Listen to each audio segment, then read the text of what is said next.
Chapter 1.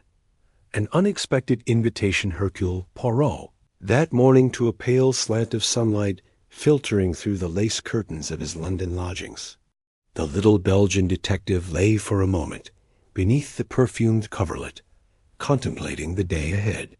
His mind, always alert to even the faintest disturbance in the fabric of existence, felt a subtle tremor of anticipation, as though fate herself had tapped him on the shoulder. He rose with meticulous care, donning his lavender dressing gown and slippers before padding to the small writing desk by the window. On it lay a single envelope, cream-colored and sealed with burgundy wax. The handwriting was unfamiliar, elegantly looping, Monsieur Hercule Poirot. Poirot paused never.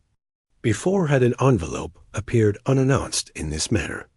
He broke the seal with deliberate precision, revealing a neatly folded letter inscribed on an even finer sheet of stationery. Monsieur Poirot. He read aloud, his mustaches twitching. Your reputation for discretion and intellect precedes. I humbly request your presence at Highwood Hall, Greystone Manor, on the evening of the 12th instant. A matter of great delicacy concerns me, a secret long buried within these walls, a hidden alcove known to few. Your talents are urgently required. Poirot's black eyes gleamed with curiosity. A secret alcove? How deliciously mysterious. He straightened, summoning impeccable orderliness even in excitement. Hastings, he called through the door. Will you kindly fetch my gray suit and black tie, and prepare my briefcase? We depart for Greystone Manor post-haste. Moments later, Captain Arthur Hastings entered, blinking at the sight of his friend so briskly roused. Another case, Poirot?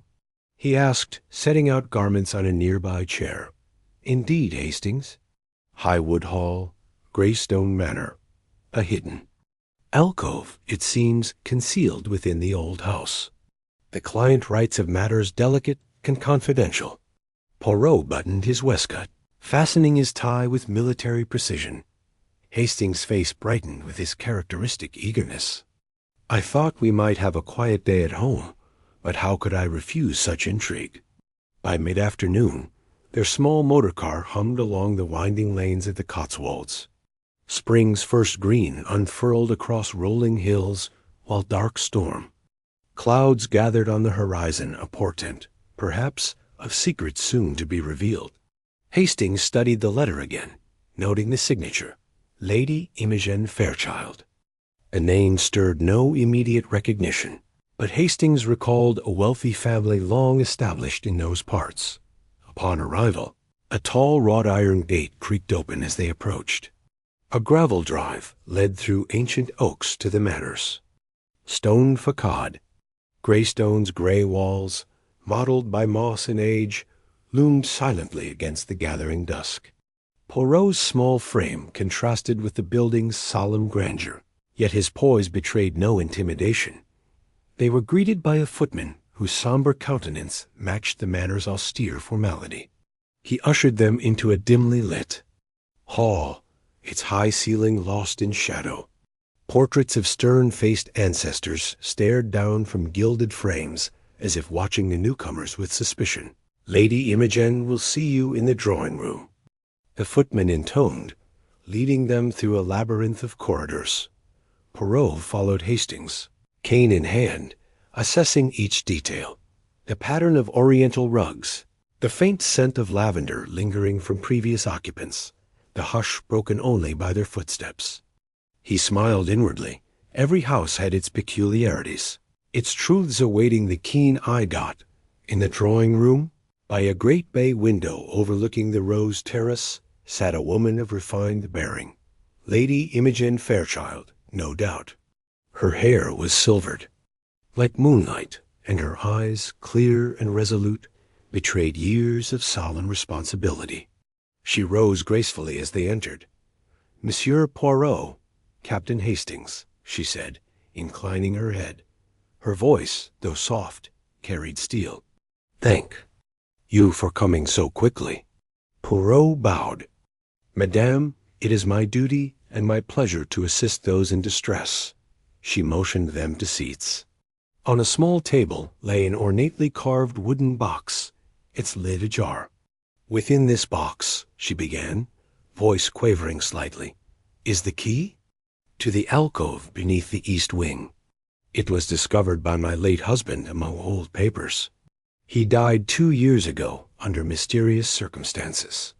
Since then, my family has suffered strange accidents and unexplained losses. Friends whisper of a curse. I prefer reason to superstition, yet I am desperate for the truth." Hastings exchanged a glance with Poirot. Already the threads of a tangled tapestry were before them. A hidden alcove, an inherited legacy, whispers of curse, unexplained tragedies. Poirot steepled his fingers, calculating. "Madame," he said gently, "we shall examine every corner of your home, every secret passage, and uncover the realities cloaked by rumors. The truth is never lost, merely concealed." Lady Imogen breathed a sigh of relief, as though a weight had lifted from her shoulders. Outside, thunder rumbled distantly, and a flash of lightning illuminated the St. Manners' medieval mullioned windows. Poirot's little gray cells stirred with anticipation. Thus began another chapter of mystery, where shadows and stone masked the hidden alcove and the secrets it held. Chapter 2.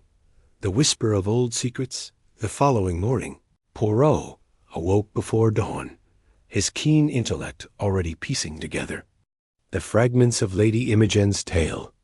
Over tea in the small breakfast room, he and Hastings reviewed the slender wooden box and its brass key. The box bore an intricate carving of ivy vines curling around a shield, suggesting it once belonged to an early Fairchild ancestor. Hastings sipped his tea thoughtfully. "Do you think this key actually unlocks something we can find today?" he asked. Poirot tapped his fingertips together. "Mon ami, I believe the alcove lies hidden within the East Wing's library. We must inspect that room at once." Lady Imogen's housekeeper, Mrs. Clement, escorted them to the East Wing, where the grand library lay. The room breathed antiquity. Tall oak shelves sagged under tomes of leather-bound volume, and a ladder on brass rails beckoned to lofty heights. A Persian rug softened footsteps, and sunlight slanted through stained glass windows depicting medieval fairies. When Poirot inquired about the alcove, Mrs. Clement's face paled. "The alcove was never spoken of openly," she whispered. "Only in hushed whispers among the servants my mother told me it lay behind the largest bookshelf at the east end." Her tremor suggested both fear and reverence. Poirot approached the bookshelves with deliberate calm, his black eyes scanning the spines. He examined the ivy carving on the box's lid and compared it to the carved decoration at the base of a particular shelf. Hastings watched as Poirot pressed a small brass rose motif set into the oak, and with a faint click, the shelf swung inward. A narrow passage beckoned beyond. "Voila," Poirot murmured, "the beginning of our hidden alcove." Hastings peered into the darkness. "Is it safe?"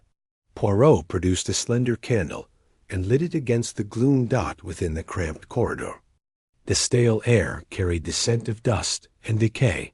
Faded tapestries clung to stone walls, and cobwebs draped the corners like ghastly shawls. Poirot advanced, the candlelight dancing across carved niches that held broken urns and tarnished silver. "This passage was sealed long ago," he observed. "Yet the architecture is sound." Halfway along, he paused before a low arch. "Here, Hastings," he said, fitting the brass key into a small iron lock hidden in the mortar. With a gentle twist, the door yielded, revealing a modest chamber beyond dot. The alcove's interior resembled a priest's private oratory. A stone altar stood against the far wall, its surface scratched by time. On it lay parchments and a small leather pouch filled with what appeared to be dust from old candles. Above, a faded fresco depicted a woman kneeling before a tree whose branches twisted into the shape of a key. Poirot knelt, brushing debris aside to reveal an inscription in Latin. In tenebris, veritas lucet. In darkness, truth shines. He straightened, eyes alight. Remarkable. This alcove was clearly intended for secret council or ritual. Hastings frowned. Ritual? You think there was some cult activity here? Before Poirot could respond, a sudden noise echoed from the passageway, a footstep, hesitant and uneven. A candle flickered, and shadows quivered on the walls. Hastings gripped his revolver while Poirot raised a finger. "Patience," he whispered. They waited. A figure emerged, the footman who greeted them earlier, face drawn with alarm. "Beg. Pardon, monsieur, but Lady Imogen has requested your immediate presence in her boudoir." Poirot closed the alcove door gently. "Very well, but I shall return shortly. There is more to discover here." In the boudoir, Lady Imogen paced beside. A satin-covered chaise longue. Her composure, though graceful, betrayed agitation. "Monsieur Poirot, a letter has arrived," she said, extending an envelope sealed with black wax. Poirot accepted it and broke the seal. The contents were brief.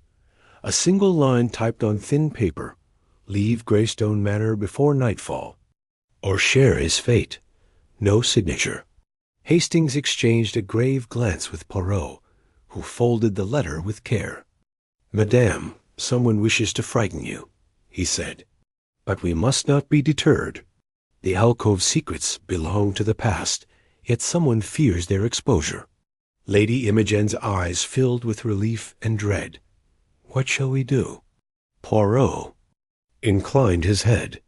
"Tonight, under cover of darkness, I propose we return to the alcove.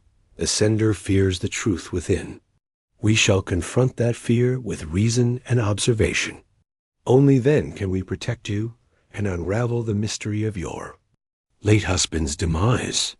Outside, the wind sighed through the turrets, as though the manor itself awaited the investigation to come. Poirot, undeterred by threats, felt the thrill of the hunt once more. The next step lay hidden within stone and shadow. Chapter 3. Moonlight and Misdirection. That evening, as dusk surrendered to moonlight, Poirot prepared for a discreet return to the east wing. Under Lady Imogen's watchful eye, he donned a dark cloak and gripped his slender cane. Hastings, revolver holstered but ever vigilant, followed in equally somber attire. The footman who had summoned them earlier illuminated their path with a single lantern, casting dancing shadows against the stone corridor walls. "No torch, please," whispered Poirot. "The light may betray us to prying eyes." With a nod, the footman extinguished the flame and closed the corridor door behind them, leaving only the pale glow of the waxing moon. They reached the bookcase. Once more, and with Poirot's practiced press of the brass rose, swung open the hidden panel. The alcove's narrow passage beckoned. Inside, the stale air had grown colder. The scent of ancient incense lingered like a half-remembered dream. Poirot produced a small pocket torch, its beam stark against the gloom. He swept it across the stone walls, revealing further carved niches, and at the far end, a second doorway framed with twisted ivy motifs. "Another secret," murmured Hastings. "What could lie beyond?" Poirot's mustaches twitched. "Let us proceed, mon ami." He approached the door, and, with the same brass key, unlocked it. The door swung silently, revealing a vault-like chamber lined with oak paneling darkened by age. At the center stood a heavy walnut desk, its surface scattered with papers yellowed by time. Poirot circled it, examining each document. There were ledger entries in the late Lord Fairchild's unmistakable hand, detailing expenses for renovations labeled simply Alcove Works. Other papers bore ciphered notations, tiny symbols of crescent moons and daggers interspersed with Latin phrases. Hastings picked up one sheet. "These look like some kind of ritual instructions." Poirot read over his shoulder. Offer the lantern's last flame to the keeper of the threshold, then speak the name in silence. Ritual or ruse? Asked Poirot softly. Either way, someone intended secrecy. His gaze flicked to a small leather-bound journal, its clasp broken. He opened it, revealing meticulous entries. April 5th, 1923. My fears grow. This alcove's purpose was never fully confessed by my father. I must understand what he uncovered. Tonight I shall speak the words ourselves. If courage permits. Poirot traced the pen strokes. These entries belong to your husband, madame. A chill passed through Hastings. He was investigating here before his death. Poirot nodded gravely. Yes, and his final line. In Twilight's breach, the truth awaits the hand of blood. He seemed convinced the alcove held more than superstition. Suddenly, a faint scuff echoed behind them. Hastings spun, torch raised. Poirot held a finger to his lips. The beam revealed footprints in the dust-fresh impressions of a small boot. Someone has been here since our last visit, Poirot observed, and likely watched our movements. They scrutinized the desk further, discovering a hidden drawer unlocked by a discreet spring. Inside lay a folded vellum, upon which was sketched a plan of Greystone Manor's foundations. A red circle marked the alcove. Another circle lay beneath the west wing, near the chapel ruins. Hastings' voice was hushed with wonder. There's a second hidden chamber. Poirot smiled slightly. Indeed. But note the annotations. Site of consecration, 1721. The Fairchilds must have employed this alcove for clandestine confessions, or something more arcane. He rolled the vellum carefully and slipped it into his coat pocket. We must show this to Lady Imogen at first light. But tonight, discretion is paramount. Let us depart before we are discovered. As they retraced their steps, the torchlight flickered upon a glint of metal embedded in the wall, a small round mirror at face height. Hastings paused. Mon Dieu! Poirot, look! The mirror's tiny surface reflected moonlight back at them. Poirot examined it. A peephole, my friend. Someone in the corridor could observe the alcove without entrance. Hastings' jaw tightened. So our every move here has been under surveillance. Poirot's mind worked swiftly. The culprit wishes to guard these secrets. Yet the very existence of watchers betrays anxiety. We shall turn this knowledge to our advantage. They slipped through the bookcase and eased it closed behind them, leaving no trace of entry. Outside, the still air carried only the faint rustle of ivy against the windows. Lady Imogen awaited them in the grand hall, anxious but resolute. In the moonlight, we have uncovered alarming proof, Poirot announced quietly, placing the vellum before her.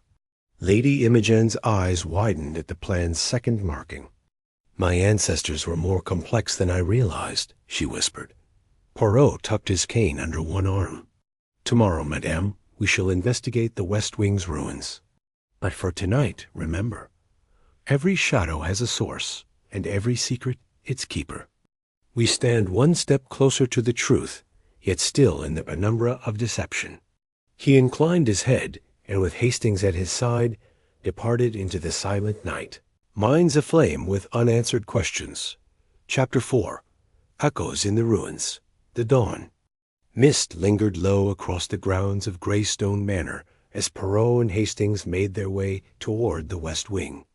Lady Imogen, cloaked in a thick wool shawl, insisted on accompanying them, though her slender hands trembled slightly. The ruins of the old chapel lay hidden beneath a tangle of brambles, its crumbling archways broken by time. Faint shards of stained glass glinted like forgotten jewels in the pale light. Poirot paused at the threshold of the collapsed nave. Notice, Hastings, he whispered, how the stones have shifted since our last venture in the East Wing. Different builders, different purpose, yet linked by secret corridors. He pointed to a moss-covered stone bearing the same ivy motif they had seen in the alcove entry. Hastings knelt, brushing away debris. "The ivy carving is identical," he murmured. "This must be the second chamber's entrance." Lady Imogen shivered.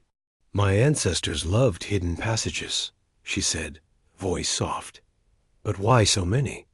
Poirot placed a reassuring hand on her arm. "Often, mon ami, secrecy breeds secrecy. Let us discover what lay behind these walls." He produced the vellum plan and located the marked spot beneath a fallen buttress.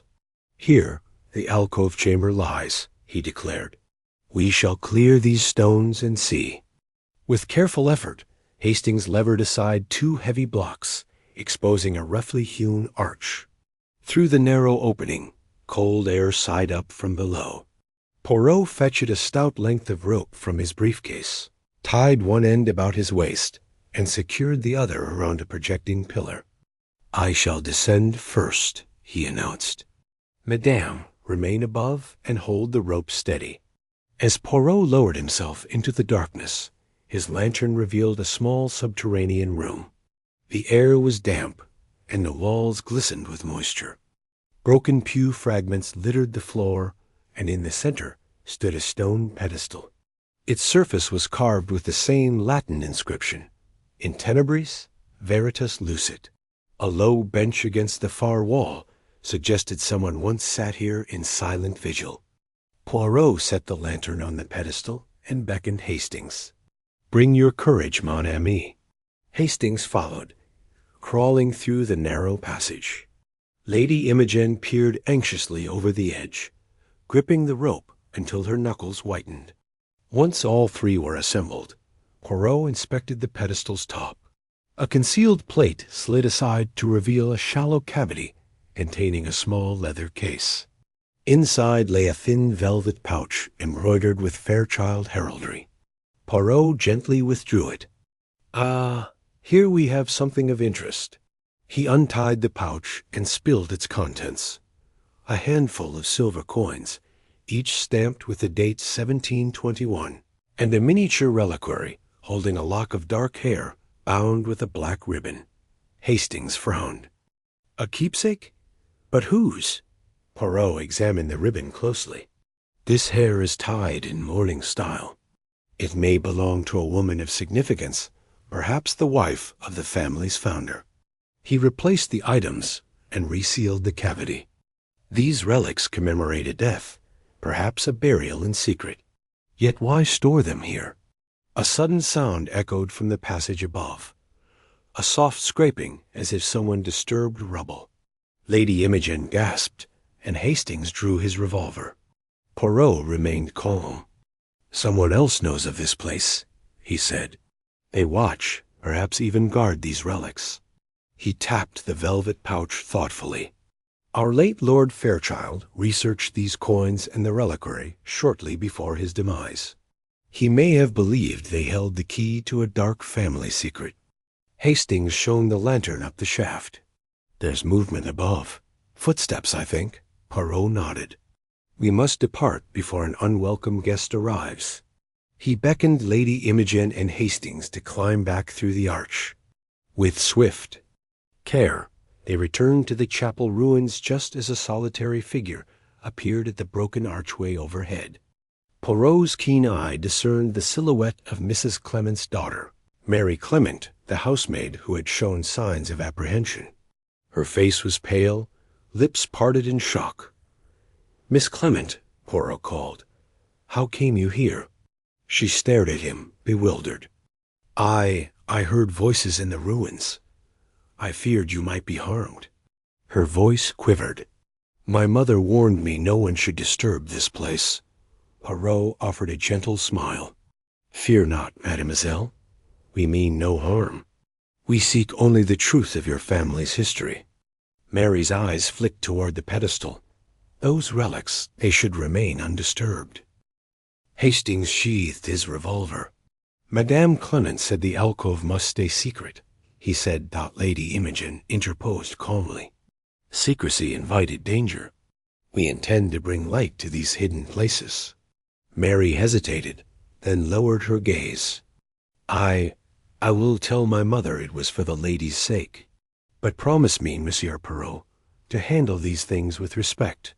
Poirot inclined his head. You have my word. As Mary retreated into the morning haze, Poirot surveyed the ruins with resolve. We have uncovered relics of mourning, evidence of secret rites, and uncovered watchers in the shadows. But the heart of the mystery remains. I was my client's husband investigating these alcoves, and who now seeks to preserve those secrets at any cost. He turned to Lady Imogen. Tomorrow, mon ami, we shall examine the manor archives and question the servants. In each document, in each testimony, lies another piece of the puzzle. The wind sighed through the broken arch, carrying the distant toll of the manor bell. Poirot's little gray cells hummed with anticipation. The path to truth was winding and fraught with hidden peril. Yet he had faith that order would emerge from chaos, and that justice, like truth, would shine through darkness. Chapter 5. Secrets. Beneath the leisure-late morning light filtered through tall mullioned windows, as Poirot, Hastings, and Lady Imogen gathered in the manor's oak-paneled study. Rows of ledgers, diaries, and estate papers filled the room with the musty scent of aged parchment. A crystal inkwell, its glass cracked, stood beside a leather-bound register dated 1894. This, Poirot knew, would be the starting point for unraveling the Fairchild family's hidden past. Madame, Poirot began, gesturing to Lady Imogen's slender fingers tracing the ledger's spine. Here is where your ancestors recorded every expenditure, public and private. If any entry led your late husband to his study of the alcoves, it must appear in these pages. Lady Imogen nodded, her countenance pale, but determined. Hastings slid a brass lamp nearer. Shall I read aloud, monsieur? He asked.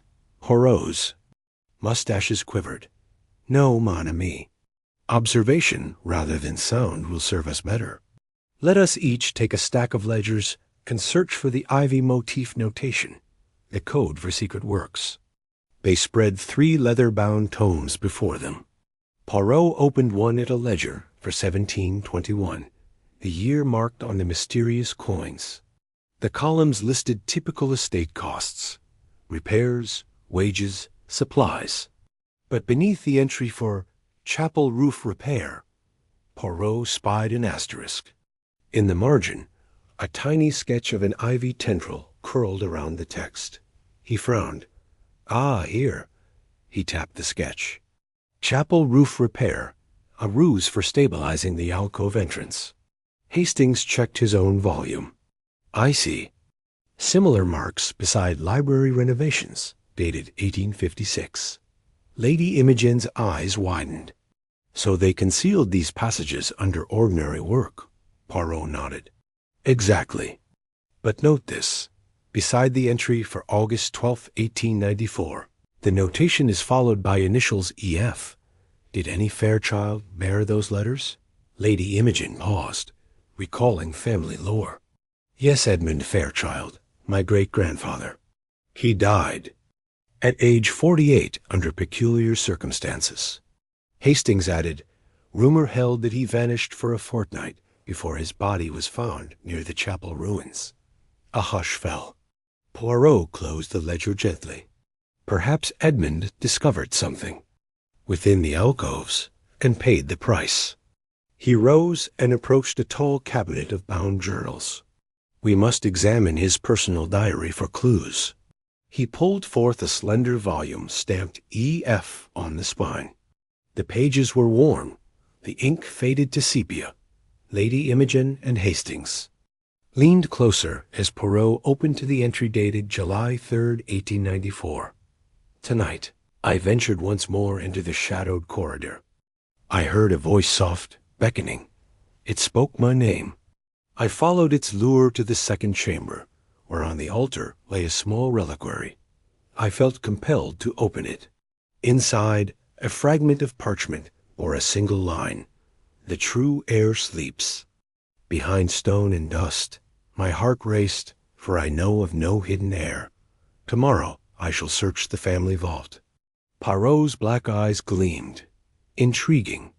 That true heir suggests a secret lineage.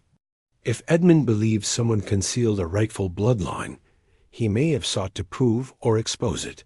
Hastings frowned. Could that heir be alive today? Lady Imogen's face paled. My only brother died in childhood. Unless there was another. Poirot replaced the diary. We must locate the family vault and any surviving documents relating to wills or testaments. Meanwhile, I propose we interview the senior staff, Mrs. Clement and the butler, Mr. Hawthorne. They may recall whispered stories passed down. Lady Imogen inclined her head. I will send for them. Within the hour, Mrs. Clement and Mr. Hawthorne stood before Poirot's small tribunal. Both wore solemn expressions as Lady Imogen explained the purpose of their questioning. Poirot studied them intently, noting their posture and subtle shifts. Mrs. Clement, he began softly, you have served this family for decades. Did you ever hear my late husband speak of this true heir? She glanced at Mr. Hawthorne. Before replying, Madame's husband was obsessive about those alcoves. He spoke of Edmund's diary, said it mentioned an heir hidden from sight. Her voice trembled. He believed the Fairchild inheritance might be contested by someone we never knew. Mr. Hawthorne's voice was firm but low. I recall a locked cabinet in the vault area. It contained sealed letters addressed to Lady Imogen's grandmother, said to remain unopened until her death. Poirot's mustaches twitched. Were those letters ever delivered? Hawthorne shook his head. No, sir. They were moved to Lady Imogen's study when her grandfather passed. Lady Imogen's gaze darted to the diary entry. My grandmother, she would be Miriam Fairchild, Edmund's sister. Hastings connected the dots aloud. Those letters could hold the identity of the true heir. If they were never read, their secret remained buried. Poirot rose, pacing. Then our investigation must turn to Madame's study. There you will find those letters. He looked to Mrs. Clement. I trust we may retrieve them? The housekeeper bowed. Of course, monsieur. Lady Imogen's breath caught. Very well. Let us proceed. As they moved toward the drawing room, Poirot reflected on the revelations. Coded ledger entries, Edmund's clandestine foray, and now unseen letters that could unmask a hidden heir and motive. For murder or menace. Each discovery steered them closer to the truth, yet the shadows of Greystone Manor seemed to deepen. Poirot's little gray cells thrummed with anticipation. Every page turned, every memory revealed, would bring the secret alcove and its most dangerous secret into the light. Chapter 6. The Hidden. Testament the oak door of Lady Imogen's study creaked softly as Poirot, Hastings, and the housekeeper entered, their footsteps muffled by the thick Persian carpet. The afternoon sun slanted through the mullioned windows, illuminating a polished desk piled with correspondence, a silver inkstand, and a small safe set into the wall. Lady Imogen stood beside the desk, her face pale yet resolute. The letters. Monsieur Poirot, she said, producing a heavy wooden box bound in iron. My grandmother's sealed correspondence. Poirot accepted the box with delicate care, inspecting its ironwork hinges and seeing no obvious lock. He tapped the lid thoughtfully. No external keyhole, madame. The mechanism must be concealed. He traced his fingers along an ornate cluster of carved acorns on the lid's edge. With a gentle press, the box sprang open to reveal several sealed envelopes, each addressed in an elegant hand to Miriam Fairchild. Hastings leaned forward, curiosity alight in his eyes. These must contain the name of the true heir, he whispered. Poirot carefully lifted the top letter, tearing the seal with precision. He read aloud in a hushed voice, My dearest Miriam, in my travel beyond these shores, I have hidden evidence of our union and the child that followed. Should I not return, you will find the proof beneath the West Wing's chapel pedestal, an infant's rattle, and a baptismal certificate. Guard these with your life, for our child must one day claim what is rightfully his." He paused, allowing the gravity of the words to settle. Lady Imogen's hand flew to her mouth. "A hidden child," she murmured. "My grandmother never spoke of a sibling." Hastings covered his astonishment. "This letter predates Edmund's diary entry by 2 centuries. Poirot nodded. "Indeed, the Fairchild lineage was manipulated from its earliest days. This child, if alive, would be the true heir." He placed the letter gently on the desk and reached for the next. "We must verify the existence of the baptismal certificate and the rattle." As Poirot read the second missive, a sudden crash echoed from the hallway. The three started, and Mrs. Clement's eyes widened in alarm. "Someone in the corridor," she cried. Hastings sprang to the door, peering into the dim passage. A tall figure retreated down the hall clad in the manor's dark livery, cap pressed low. Hastings closed the study door with a decisive click. "That was Mr. Hawthorne," he declared. "He carries something in his hand." Poirot's expression hardened. "He has taken the letters. We must not lose these precious documents." They rushed into the hallway, but the corridor stretched empty and silent. Hastings noticed footprints in the dust Hawthorne's shoes leading toward the main staircase. "He's fled upstairs," Hastings said, gripping his revolver. Poirot raised a calming hand. "Patience. We shall corner him before he destroys the evidence." Together with Lady Imogen, they ascended the broad staircase, rounding the landing to find the butler standing at the gallery's end, clutching the wooden box. "Mr. Hawthorne," Poirot called, voice even. "Return those letters at once." The butler hesitated, eyes downcast. His face betrayed guilt and fear. "Sir, forgive me," he said, tightening his grip on the box. "I meant only to protect the family's honor. If those letters fall into the wrong hands—" Poirot's gaze pierced him gently. "The truth's weight may be heavy, but concealment breeds only further deception." Hastings advanced. "Hand over the box, Hawthorne." The butler opened his palms, revealing the box and its contents. Lady Imogen retrieved the letters, clutching them as though they were talismans. Poirot studied Hawthorne's lined features. "Why protect these secrets, Mr. Hawthorne? For whom do you guard them?" Hawthorne bowed his head. "For my mother, monsieur. The Clement family served the Fairchilds for generations. We believed these truths would destroy the family name." Poirot nodded thoughtfully. "And yet you see now that the only way to preserve honor is through justice." He turned to Lady Imogen. "Madame, you hold the testament of your forebears. It is your duty to evaluate it openly." Back in the study, Poirot spread the letters. On the desk, he selected the first again and pointed to the reference of the chapel pedestal. "Hastings, I suggest we return to the west wing at nightfall. There we shall unearth the relics your grandmother's letter describes, the rattle and the certificate. If they exist, they confirm a hidden bloodline." Lady Imogen's eyes shone with determination, despite the toll this revelation would take upon her family's legacy. "Then we proceed as you advise." As they sealed the letters back into their box, Poirot reflected on the day's discoveries: a clandestine marriage, an abandoned heir, and the loyalty and fear that bound the staff to silence. Each revelation deepened the mystery of Greystone Manor. Yet Poirot's little gray cells sensed that at the heart of this labyrinth lay not only family scandal, but a motive for murder and a key to freeing Lady Imogen from the shadows of her ancestors. And with the night to come, the detective prepared to confront both darkness and truth beneath the ruined chapel once more. Chapter 7.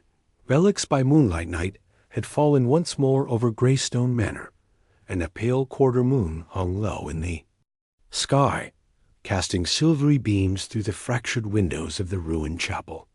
Poirot, Hastings, and Lady Imogen assembled at the bramble-choked entrance to the hidden shaft beneath the west wing. The rope ladder hung silent in the shaft's mouth, its worn ropes swaying gently in the midnight breeze. Each carried a small lantern. The flickering lights seemed timid against the vast darkness. Poirot paused at the threshold, his keen eyes reflecting the lantern glow. "Mon ami, we must tread with the utmost care," he murmured to Lady Imogen. "These relics rest undisturbed for centuries, and someone still believes them sacred." Lady Imogen nodded, swallowing hard. "I understand." Hastings checked his revolver, then set it aside, trusting Poirot's counsel. "Let us descend." One by one they climbed into the moth-eaten corridor, the lanterns illuminating the damp stone walls. The air tasted of earth and old incense, and every drop of moisture gleamed like jewels. At the low archway leading to the vault, Poirot pressed the brass key into its hidden lock. The door yielded with a soft groan. Inside, the oak-paneled chamber seemed to await their arrival. The pedestal stood bare, save for the lantern's beam dancing across its carved Latin inscription. Poirot set down his lantern upon the pedestal and motioned for silence. "Remember the letter's instruction," he said, voice barely above a whisper. "Beneath the pedestal, beneath this plate, is the reliquary containing the baptismal certificate and the rattle." He knelt to examine the base of the pedestal, tracing the carved ivy motif. Hastings joined him, and together they pressed the motif inward. With a faint click, a concealed panel slid aside, revealing a shallow cavity. Inside lay two objects. Wrapped in oilskin, a tiny silver rattle, tarnished by time, and a rolled parchment sealed with crimson wax. Hastings handed the parchment to Poirot, who broke the wax seal and unrolled the brittle document. The parchment bore the ornate calligraphy of centuries past. Baptizado, the 17th of April, 1721. Nomen: Theodore Fairchild, filius legitimatus filius carissimi David, et Susanna Fairchild. Poirot's voice held reverence. Theodore Fairchild, legitimate son of David and Susanna Fairchild. The true heir exists. He traced the name with a gloved finger. Lady Imogen's breath caught. "Then our family's history has been false for too long." Hastings lifted the silver rattle, its delicate craftsmanship still evident despite verdigris. A relic of infancy, yet it carries the weight of legacy. He shook it lightly. It emitted a soft, faint chime that echoed hauntingly in the confined space. At that moment, a shadow shifted at the corridor's entrance. Poirot raised his lantern, revealing Mary Clement's terrified face, pale as moonlight. She hesitated before stepping forward. "Monsieur Poirot, forgive my intrusion," she whispered. "I felt compelled to warn you. Mr. Hawthorne has summoned several servants to guard the chapel ruins. They mean to remove the artifacts at dawn." Poirot's brow furrowed. "So Hawthorne continues to protect the secret." He stood, tucking the parchment into an inner pocket. "Mademoiselle Clement, you have shown courage. Will you assist us in safeguarding these relics?" Tears glimmered in her eyes. "Yes, monsieur. I cannot bear to see the truth buried again." Poirot inclined his head. "Then we must conceal them until dawn in a more secure place. Madame's study safe." He motioned to Hastings. "Hastings, please escort Lady Imogen and Miss Clement back to the manor. I will remain to delay any interference." Hastings protested, but Poirot insisted. "Trust me, I shall buy time." Within moments, Lady Imogen and Mary Clement slipped away, leaving Poirot alone with Hastings. Poirot tucked the rattle into the pocket of his cloak and rolled the parchment securely. "Now," he said, "we stall until their arrival." He placed his lantern on the pedestal and extinguished its flame, plunging the chamber into darkness. Hastings and Poirot melted into the stone recesses, weapons hidden but ready. Minutes passed like hours. The hush pressed upon their ears, broken only by distant wind.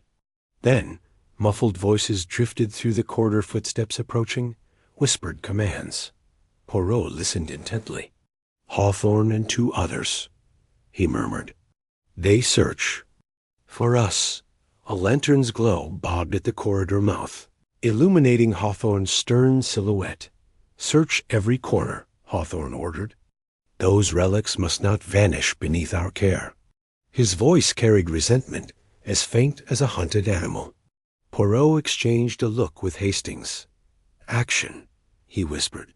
In a flurry, they leapt from cover, Poirot brandishing his cane, Hastings his revolver. "Stand back." Hastings commanded, voice echoing. The intruders froze, lanterns tilting. Poirot advanced. "Mr. Hawthorne, your loyalty is admirable, but mistaken. These relics belong to the rightful heir and to Lady Imogen." Hawthorne's eyes glinted. "What of the heir, monsieur?" "He vanished long ago." Poirot held out the parchment. "Not vanished. Obscured. Now revealed." Hawthorne sneered. "You would expose family scandal to the world?" Poirot's gaze was steely. "I would restore justice." A tense moment passed. Then Hawthorne lowered his head. "I will not fight further," he conceded. "The family's honor may be sullied, but at least the truth will be known." He stepped aside, allowing Poirot and Hastings to gather the relics. Poirot relit his lantern, and, with reverence, enclosed the rattle and certificate in a waterproof pouch. "We depart at once," Poirot said. "Tomorrow, Madame Fairchild will decide the fate of her lineage in the light of day." Hastings and Poirot guided Hawthorne back through the passage, sealing the panel behind them. Outside, the moon had slipped below the horizon, but the first gray hints of dawn brightened the sky. The relics, safe at last, shone faintly in Poirot's cloak, symbols of hidden lives and restored truths. Lit by the unwavering flame of justice. Chapter 8. Dawn's reckoning, the first pale light of morning, seeped through the tall windows of Lady Imogen's study, softening the shadows that clung to its corners. Poirot sat behind the desk, the waterproof pouch containing the rattle and certificate resting on the polished wood before him. Hastings stood by the window, surveying the dew-laden gardens, while Lady Imogen and Mary Clement hovered nervously at the door. The weight of last night's revelations pressed upon them all, yet the detective's calm presence offered reassurance. Poirot cleared his throat. "Madame, now that we possess proof of Theodore Fairchild's existence, the next step must be to inform your solicitor and prepare a formal announcement. But first, we must address the circumstances of your late husband's death." Lady Imogen drew a steadying breath. "Yes, Hercule. I have summoned Mr. Latham. He will arrive in half an hour." Poirot nodded. "Excellent. In the meantime, I wish to reconcile one lingering question.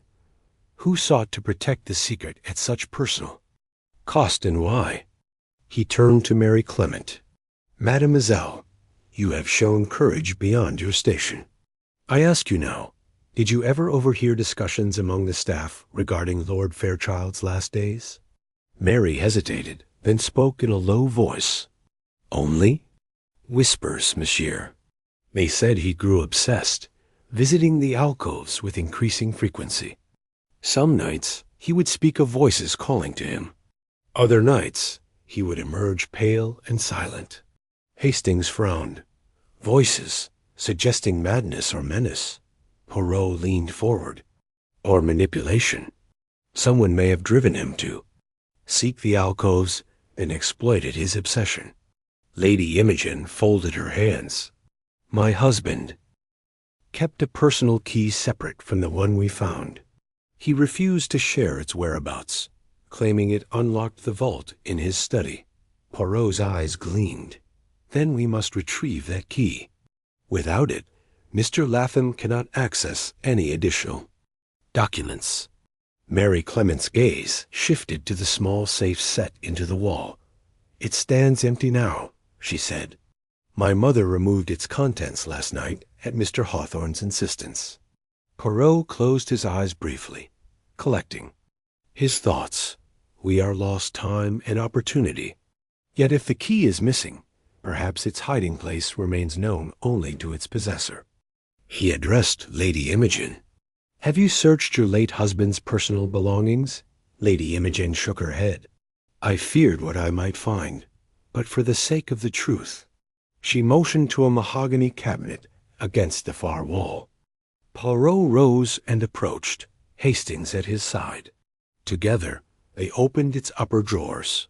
Within lay silver cufflinks engraved with a monogram J alongside folded papers. Poirot opened the papers. Drafts of a will leaving Greystone Manor to an unnamed heir, and a small leather pouch containing a second key. J. Jacques Fairchild? He mused. Your husband's middle name. Lady Imogen's lips quivered. Yes, Jacques Frederick. He always disliked being called Jacques. Poirot held the key aloft. This must unlock his private vault. He retrieved the small safe's duplicate lock plate and tried the key.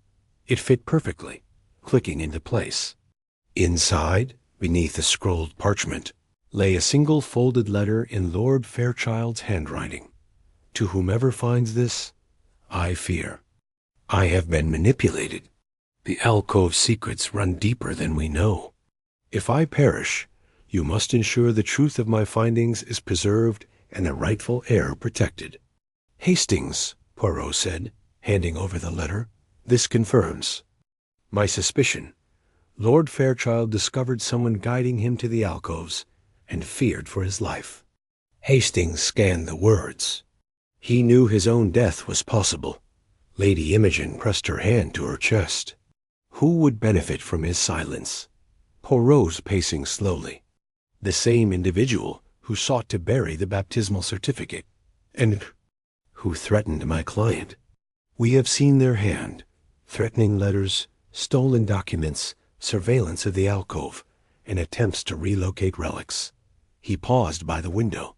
Only one person possessed both motive and opportunity, Mr. Hawthorne.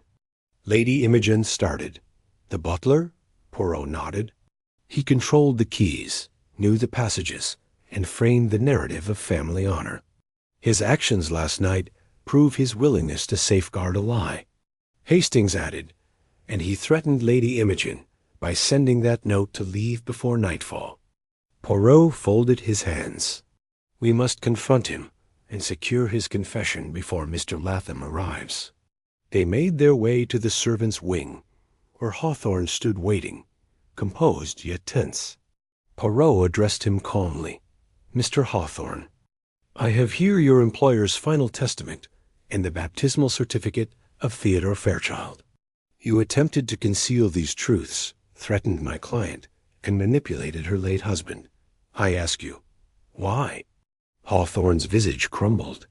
I thought I was protecting the family name, monsieur. I believed that if the world knew of a hidden heir, trust in Lady Imogen's leadership and this manor would crumble. Poirot's gaze softened. But you underestimated the power of truth. By burying the relics, you set a chain of deceit into motion that led to tragedy. Hawthorne sank to his knees. Forgive me, madame, he whispered. I have been blind to the pain I caused. Lady Imogen stepped forward, her voice steady. Your loyalty was misplaced, Mr. Hawthorne, yet your confession will help bring closure. She motioned to Hastings. Place him under guard until the solicitor arrives. As the heavy doors of the wing closed behind them, Poirot surveyed Lady Imogen's resolute expression.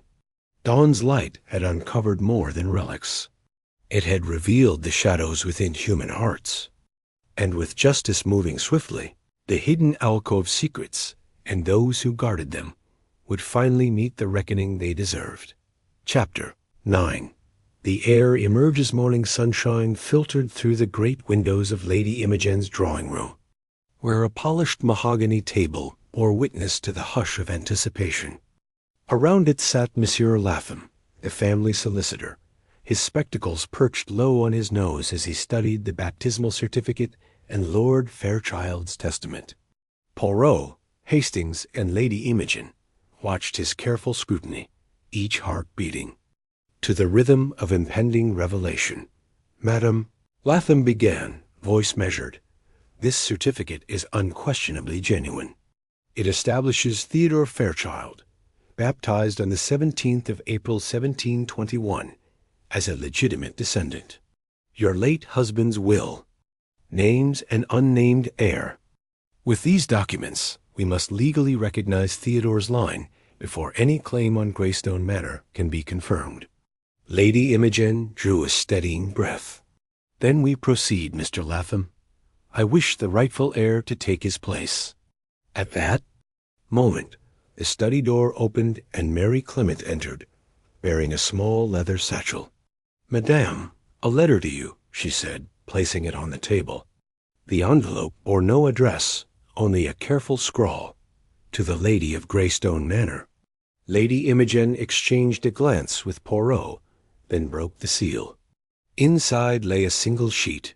If you truly seek the heir, look to the housemaid's lineage. The child lives still, and truth walks among those you trust. A tense silence fell. Hastings leaned forward. Mary, do you understand this? She trembled, head bowed. My mother spoke once of a superstition, that the Fairchild child was entrusted to a servant's care when danger threatened. But I thought it mere story. Poirot's mustaches twitched. Yet the solicitor confirms the certificate's validity.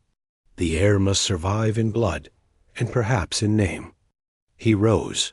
Madame, we must search the Clement family records. If this child lived under another name, we shall uncover him. Latham nodded. I will request access to parish registers and baptismal rolls. If Mary's mother or grandmother cared for the child, the parchment of that contract may yet exist. As he left to make arrangements, Poirot turned to Mary. Mademoiselle, your family's loyalty has graced our investigation. Will you entrust me with your mother's accounts? Any diaries or letters she kept? Mary's voice was small, but firm. Yes, monsieur. I will fetch them at once. Hastings guided her from the room, leaving Poirot and Lady Imogen alone. You have borne much, madame, Poirot said gently. But soon this mystery will find its rightful end. Lady Imogen nodded, her face a study in both relief and sorrow. I mourn the integrity of my lineage, yet I must honor the truth. She placed a hand on the rattle's pouch. I will welcome Theodore's heir, whoever he may be. Poirot smiled softly. Justice is the handmaiden of truth, madame. In time, peace will follow. By mid-afternoon, Mary returned with a small bundle of faded papers. Among them was a battered ledger from the local parish, its columns listing baptisms, marriages, and deaths dating back 2 centuries. Poirot unrolled the ledger on the broad table. Let us search for a child of the Fairchild household, said, to be baptized under another name. Hastings dipped a finger to a page dated June 1721. Here, Eleanor Clements, sponsor, Susanna Fairchild. Does that ring a bell? Mary's eyes flooded with tears. My great-great-grandmother was named Eleanor Clements. She often spoke of a charge she protected a child of high birth. Poirot's eyes sparkled. Then Eleanor was the midwife, perhaps guardian of Theodore Fairchild when danger threatened his mother. We must trace Eleanor's descendants. Lady Imogen pressed her lips together. May I travel to Eppingford, where the Clements family lived? I wish to meet this descendant and petition him to reside at Greystone. Poirot inclined his head. A wise plan. Hastings and I will accompany you. Mary stepped forward. And I will guide you through the records there and introduce you to my cousin, Henry Clements. Lady Imogen offered Mary a grateful smile. Thank you, mademoiselle. Your bravery has brought this truth to light. As evening fell, the small company made final preparations. In the library, Poirot packed his case, the baptismal certificate, Lord Fairchild's testament, and the silver rattle cushioned in velvet. Hastings checked the motorcar's lamps, and Mary pinned her shawl with trembling fingers. Lady Imogen paused at the threshold, looking back at Greystone's grand facade. "Tomorrow," she whispered, "we reclaim our family's honor." Poirot touched her hand, and restored justice to those long hidden by stone and silence. The moon rose over the manor as the guests departed, carrying with them the promise of a new beginning, and the heir who would at last step from the shadows into the light. Chapter 10. The road to Epping Ford. The motor car purred along the country lane as dawn gilded rolling fields with soft light. Lady Imogen sat beside Hastings in the rear seat, clutching the velvet-wrapped reliquary that held the silver rattle and baptismal certificate. Mary Clement rode beside Poirot, her eyes bright with anticipation. The destination was Eppingford, a quiet village in Essex, where the descendants of Eleanor Clements still lived. "How long until we reach the Clements homestead?" Lady Imogen asked, glancing at Hastings. "About 2 hours, madame," he replied, adjusting his driving cloak. "The roads are fair, and the car sure-footed."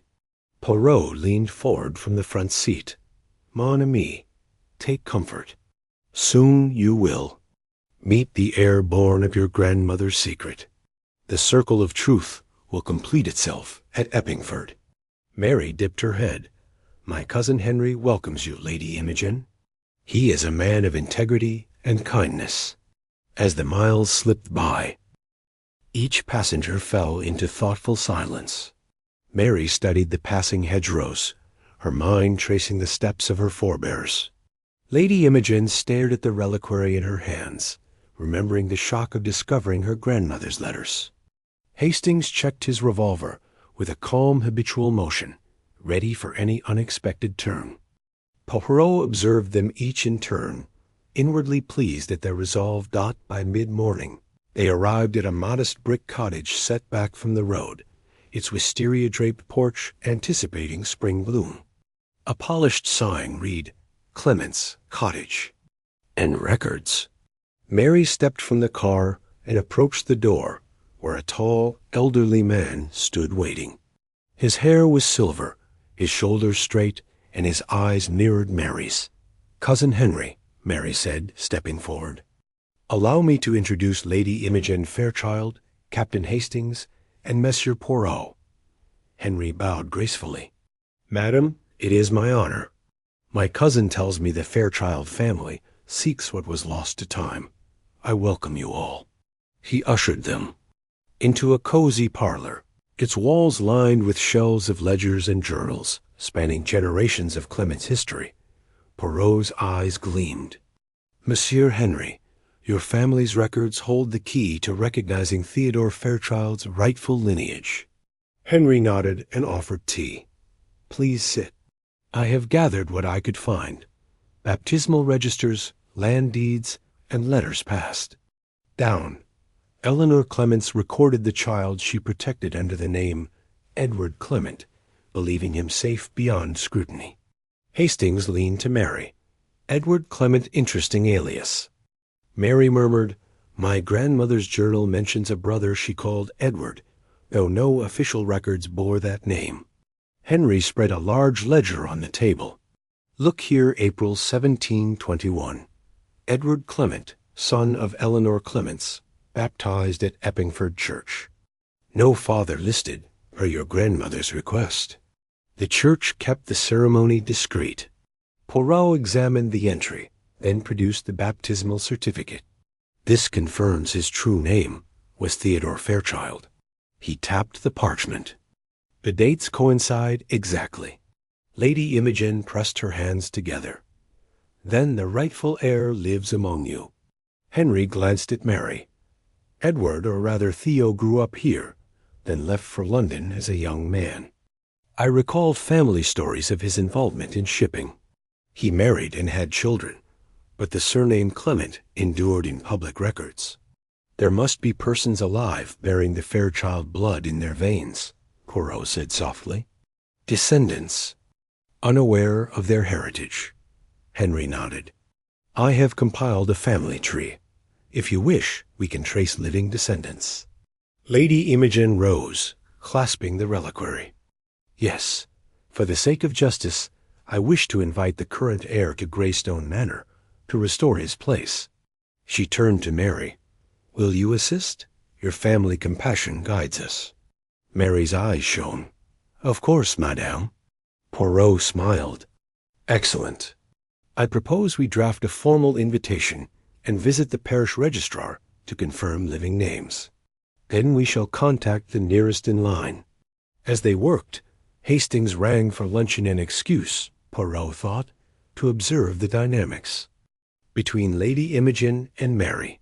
Across the table, Henry watched them with curiosity and respect. Your Grace in this matter honors both families, he said. Eleanor would be proud. Lady Imogen smiled wanly.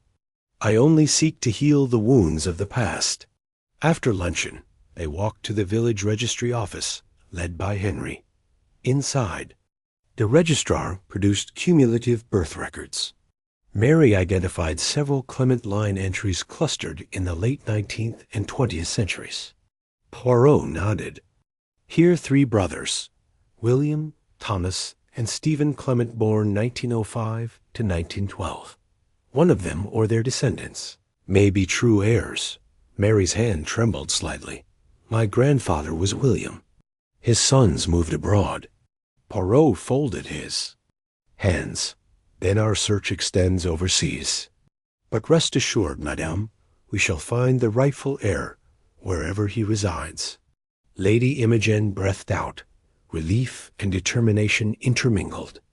Then let us prepare to journey further, to honor Theodore's memory and to right the wrongs he endured. Outside, the late afternoon sun warmed the village green.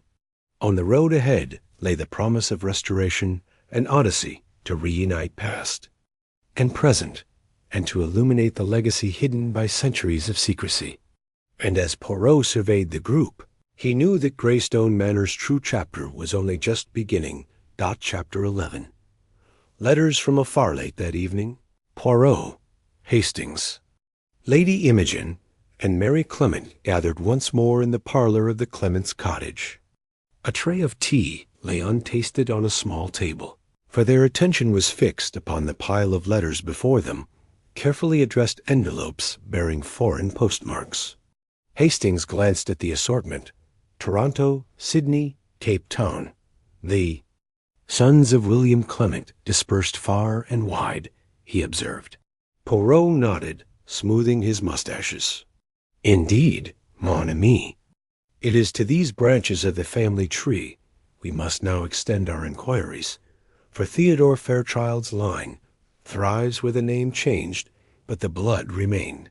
Lady Imogen held an envelope from Toronto, its stamp bearing the date 2 weeks past. This one came first, she said. With deliberate grace, she broke the seal and unfolded the neatly typed letter. Dear Lady Fairchild, I received your solicitor's inquiry regarding the Fairchild heir. My name is Thomas Clement, grandson of William. No, I bear the Clements. Surname, I recognize the significance of your discovery. I would be honored to provide any information I can. I live in Toronto and will travel to England should you wish. Yours faithfully, to Clement. A murmur of relief passed through the room. Mary's eyes glistened. Thomas was my grandfather's middle son, she whispered. He always spoke fondly of our family heritage. Poirot placed a calming hand on Lady Imogen's arm. We shall reply at once and arrange his departure. He produced fresh stationery and ink, and between them they drafted a courteous invitation. Should Mr. Clement desire, he was welcome to Greystone Manor to meet with its mistress and the legal representatives concerning his inheritance. As the letters were sealed, Hastings leaned back. It seems straightforward enough, yet I cannot help but feel we're missing something. Poirot regarded him thoughtfully. You speak of Mrs. Clement's mother's journal evidence of her role as guardian. We have not yet examined her. Private reflections. Mary retrieved a faded leather-bound notebook from her satchel. Mother insisted I bring it, she said. She feared she might be called upon. Poirot's eyes brightened. "Excellent, mademoiselle. In that journal may lie further details of Theodore's infancy, perhaps names, places, or conditions that clarify his early years." They waited until the candles burned low, then opened the journal to the first entry dated June 1721. "My lady's grace presents me with a task of peril and devotion. The babe, Theodore, is to be hidden until danger passes. I have prepared a chest of garments and a letter of guarantee sealed within this diary. Should misfortune befall me, these words will speak on my behalf." Poirot turned the pages carefully, reading in hushed tones descriptions of a clandestine baptism, midnight voyages to safe houses, and the names of loyal midwives who aided Eleanor Clements. Lady Imogen sat transfixed. "Mother never mentioned such deeds," she murmured. Hastings' brow furrowed. "This confirms that my forebear risked everything to protect the child. She even arranged for him to sail to a distant cousin in Ireland." Poirot traced the line with his finger.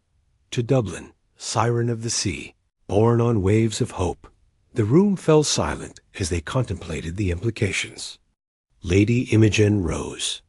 "Then our search must extend further to Dublin, to historical shipping records, and to any surviving Clements correspondence there." Mary stood as well, determination shining in her eyes. "I will journey with you." Mother believed her task unfinished. Poirot nodded. "By dawn, we shall write to Mr. Latham and instruct him to commission inquiries in Ireland. Meanwhile, Hastings and I will ready Greystone for Mr. Clement's arrival and prepare the legal instruments." That night, as Lady Imogen retired with Mary to the guest suite, Hastings and Poirot lingered by the flickering hearth. Hastings poured 2 glasses of port. "It's astonishing how swiftly the past has surfaced," he said. "Yet I sense the greatest revelations lie still ahead." Poirot accepted his glass with a sage nod. "Patience, Hastings. The little gray cells work best when time reveals all. Soon the heir of Fairchild will stand in the hall of his ancestors, and justice will find its home in stone and blood alike." Outside, the wind whispered through the trees, as though carrying letters from afar toward their rightful destination. Chapter 12. Voyage to Dublin. Morning air over Greystone Manor was crisp and clear, as if nature itself heralded the turning of a new page. Poirot and Captain Hastings oversaw the packing of the reliquary, the baptismal certificate, and Lord Fairchild's testament into secure cases. Lady Imogen and Mary Clement prepared for departure, tickets for the overnight steamer to Dublin, letters of introduction, and a small satchel of belongings. As the carriage rolled away toward the railway station, Poirot watched the 2 women with a mix of admiration and concern. "Mon ami," he said, once Hastings had given the final instructions. To the coachman, "We entrust them to the sea's mercy and the kindness of strangers. Yet I harbor no doubt of their safety."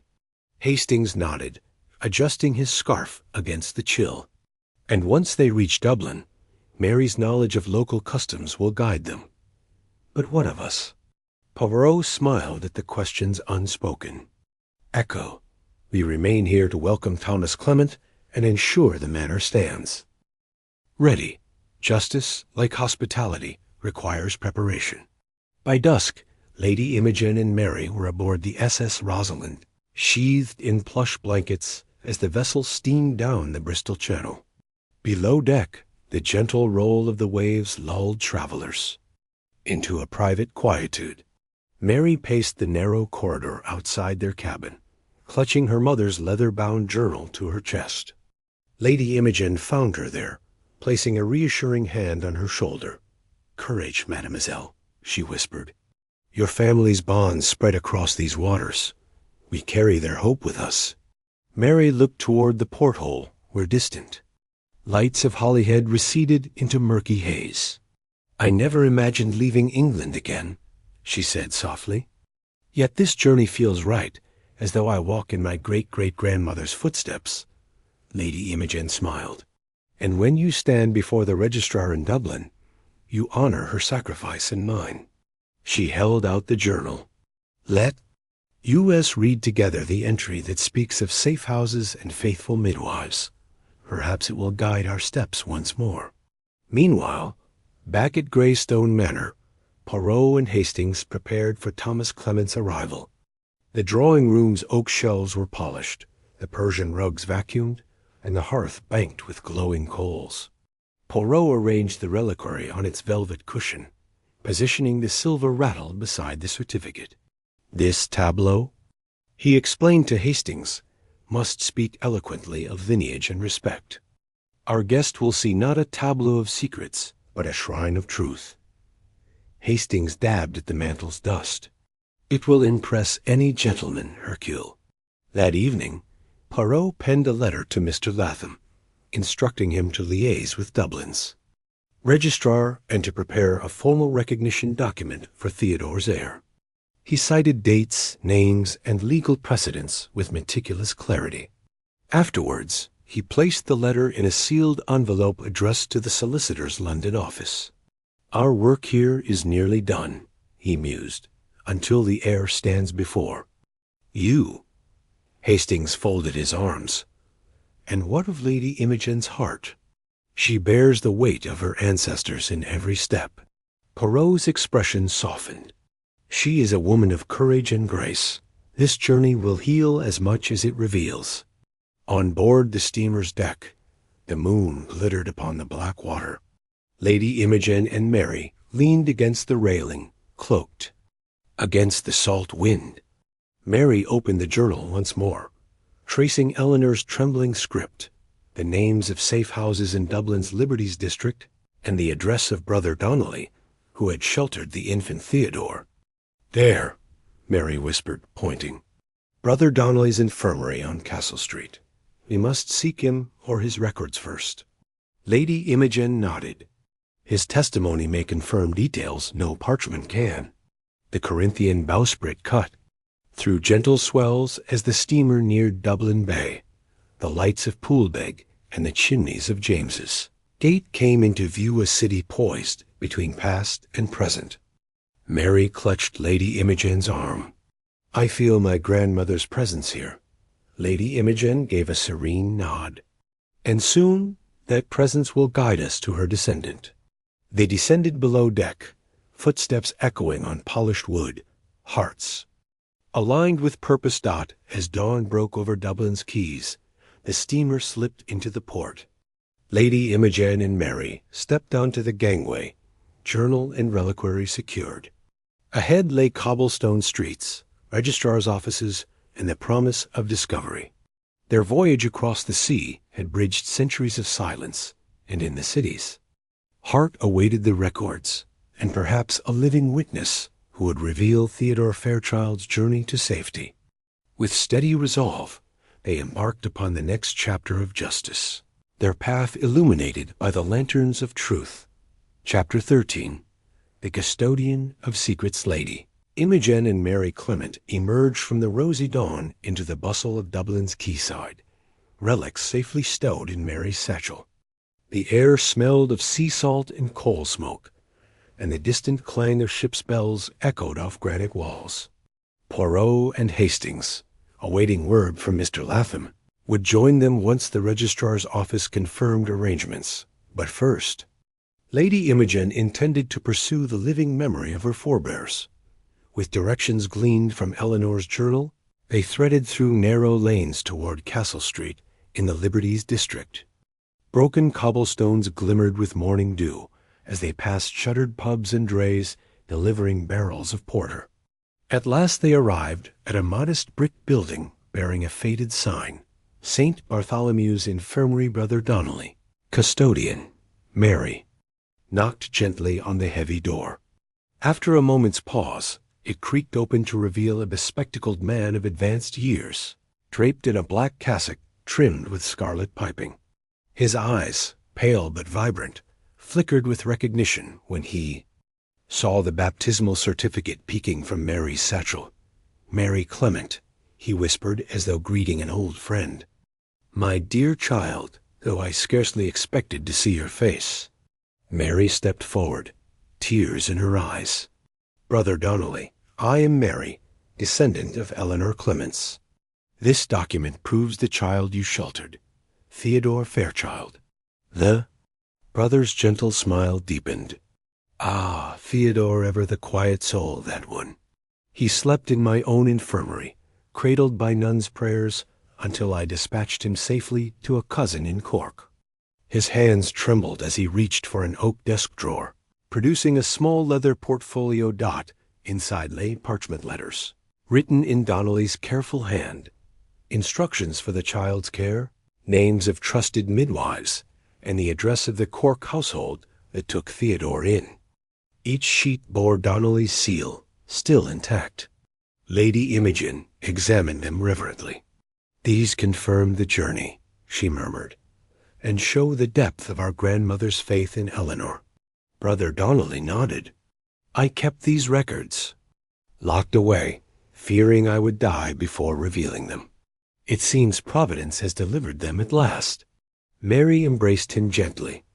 "Your courage preserved my family's lineage." Brother Donnelly turned to Lady Imogen. "Madam, your ancestor risked eternal scandal to save a life. Now it falls to you to restore that life's legacy."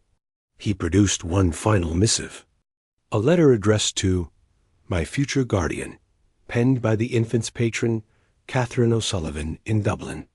It spoke of her promise to educate Theodore and secure his place in society should he return. The letter concluded with an address, 29 Bishop's Court, Cork.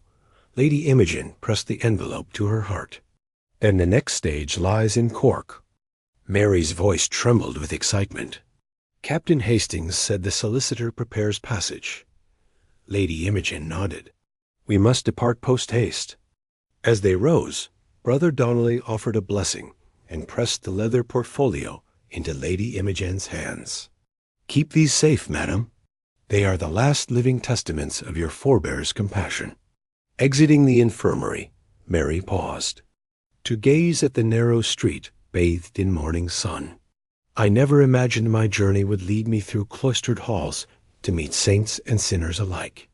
Lady Imogen smiled, slipping the portfolio into her satchel beside the relics. "Your great-great-grandmother's courage set us upon this road. Now you walk it in her stead." Mary took a deep breath. "And I will see it through as she would have wished." By mid-morning, they returned to a rented carriage waiting on Dame Street. Hastings and Poirot climbed up beside the driver, their faces alight with news delivered by wire. "The solicitor confirms Thomas Clement's voyage is delayed by a scheduling error," Hastings reported, "but he will arrive within 3 days. Meanwhile, the Cork records must be examined at once."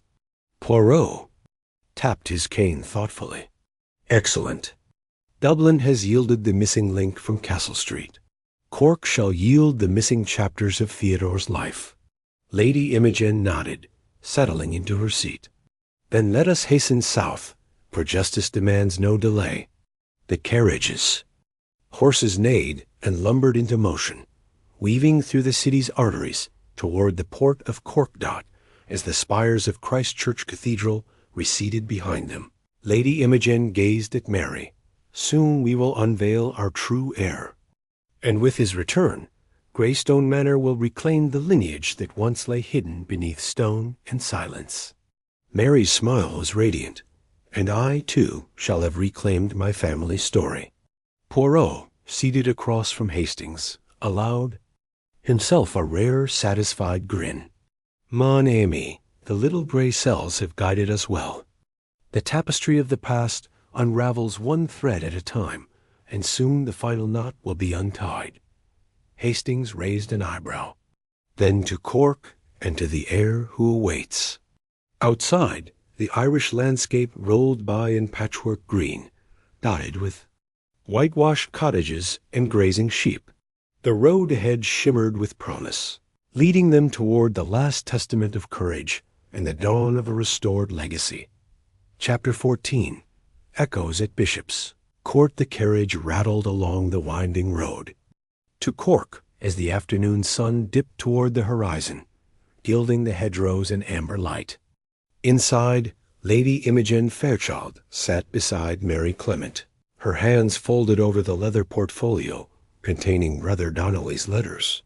Across the aisle, Captain Hastings and Hercule Poirot exchanged measured glances, their minds already probing the next layer of mystery that lay waiting at 29 Bishop's Court. "Madame," Poirot murmured, "the address of Catherine O'Sullivan's as home must still stand, perhaps hidden among similar Georgian townhouses." He tapped his chin. Thoughtfully, "We must be prepared for dilapidation or respectful preservation." Hastings nodded, checking the time by an ornate pocket watch. "It grows late. Should we arrive after dark, I recommend seeking lodging nearby before knocking on unknown doors." Lady Imogen inclined her head. "A wise suggestion. Tomorrow we shall approach at first light." Mary's eyes shone with anticipation. "I only hope that Catherine's descendants or her records survive." By sunset, the carriage rumbled onto the narrow street of Bishop's Court Ashort, cul-de-sac lined with two-story houses of warm brick and shuttered windows. The coachman pulled up opposite a modest facade bearing a small brass plaque, "Catherine O'Sullivan, Benefactress, Est, 1721." The plaque was worn, the lettering softened by time, but unmistakable. Poirot's eyes gleamed in triumph. "We have found it."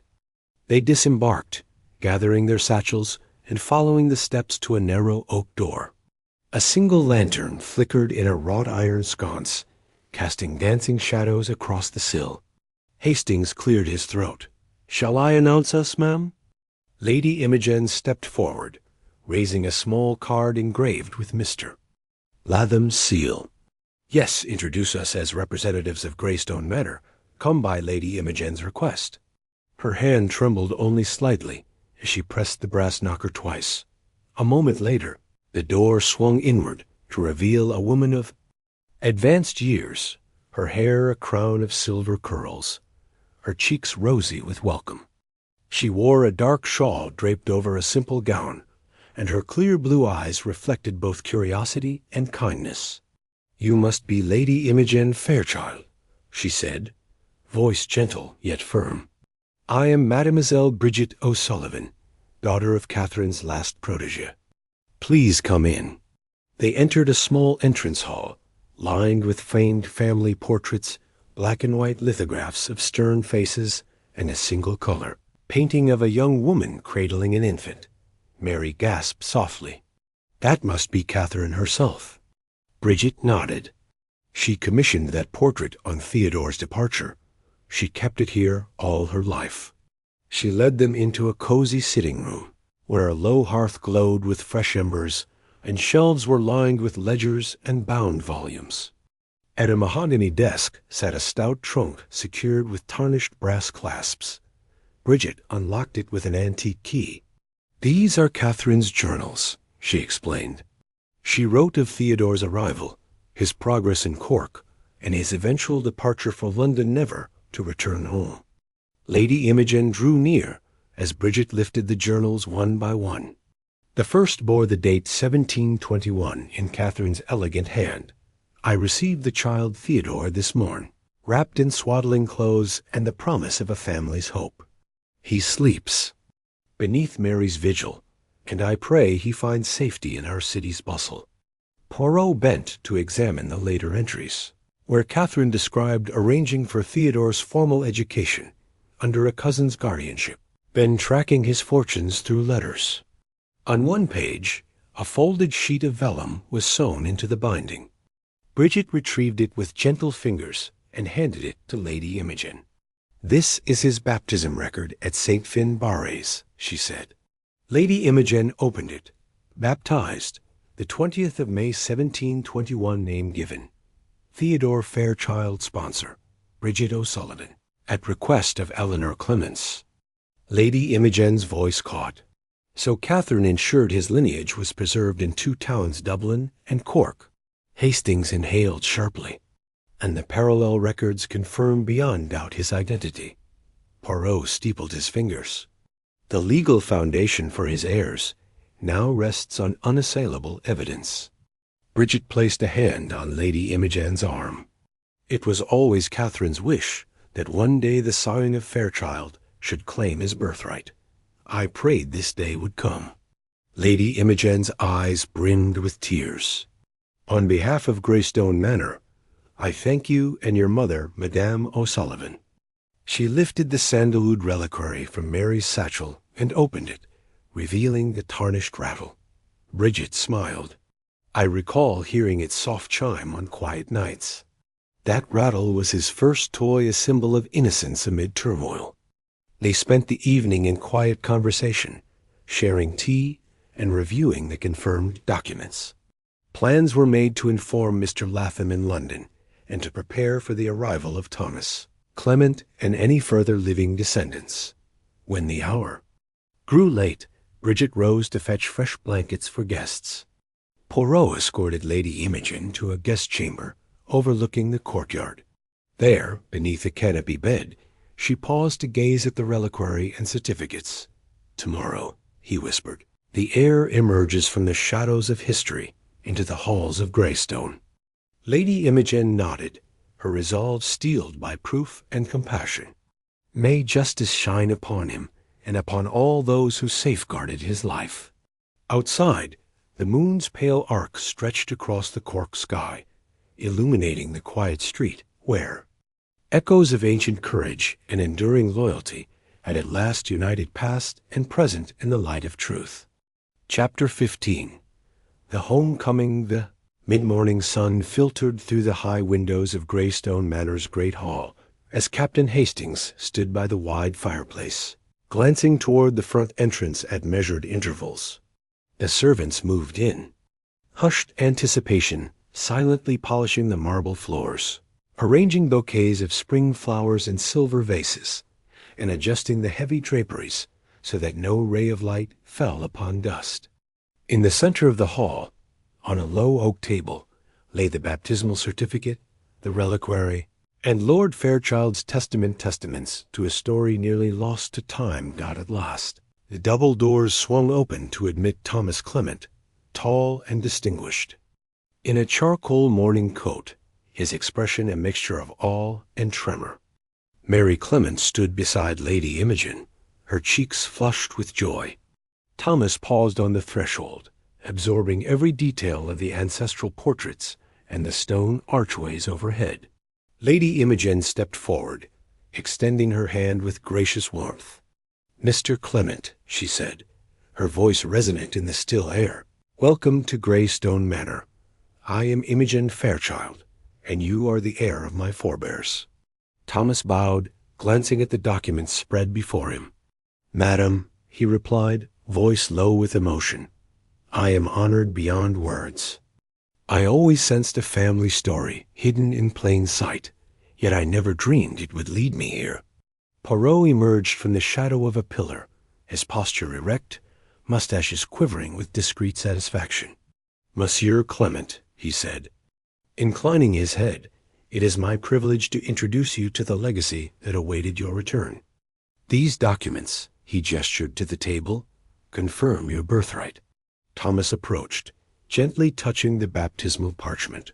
"My name, my family," he whispered, restored. Hastings offered an easy smile. "And with that restoration comes the future of Greystone Manor in your hands." Thomas looked to Mary, whose eyes shone like dewdrops in sunlight. "Cousin Mary," he murmured, "without your courage and Lady Imogen's faith, I would still be searching in silence." Mary inclined her head, tears glimmering. "We are family now, Thomas." Lady Imogen motioned them to the oak table. "Let us formalize your claim," she said. The solicitor, Mr. Latham, entered with parchment and quill. Under Lady Imogen's gaze, Thomas signed his name at the bottom of Lord Fairchild's testament, acknowledging the transfer of title and affirming his acceptance of Greystone's responsibilities. Each stroke of ink echoed in the vaulted hall, sealing centuries of hidden lineage in a single ceremony. When the signing concluded, Poirot guided Thomas to the hearth, where he unveiled the silver rattle. He held it out with reverence. "A relic of your infancy, Monsieur Clement." Thomas cradled it in his palms. "My first toy," he murmured, "passed down through storms of secrecy." Hastings lit a brazier nearby, illuminating the rattle's delicate tarnish. "See how it still chimes," he said, giving it a gentle shake. A clear, haunting note rang out, reverberating through the hall, like the voice of the past itself. As that final echo faded, Lady Imogen addressed the assembled household. "Let this sound herald a new chapter for Greystone Manor, one built on truth, not silence." The servants, bowing their heads, began to file forward, each touching the rattle in solemn tribute. Mrs. Clement and Mr. Hawthorne emerged from the back pew, eyes downcast with humility. Lady Imogen held out her hand. "Your service to my family now finds its reward in honesty rather than concealment." Both servants knelt before her, pledging their loyalty to Thomas Clement henceforth.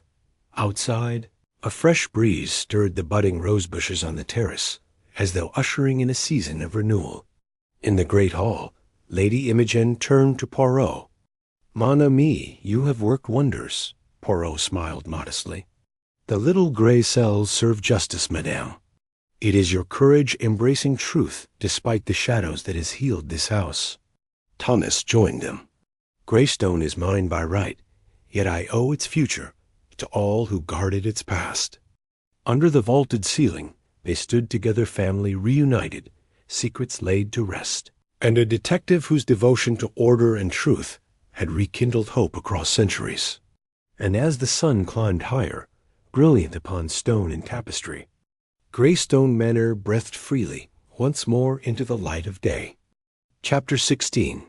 A new dawn at Greystone. The morning light in the great hall of Greystone Manor was softer, now filtered through newly cleaned windows that revealed gardens in full bloom. Captain Hastings polished the brass lanterns beside the marble hearth, while Mary Clement arranged a bouquet of wild roses in a silver urn.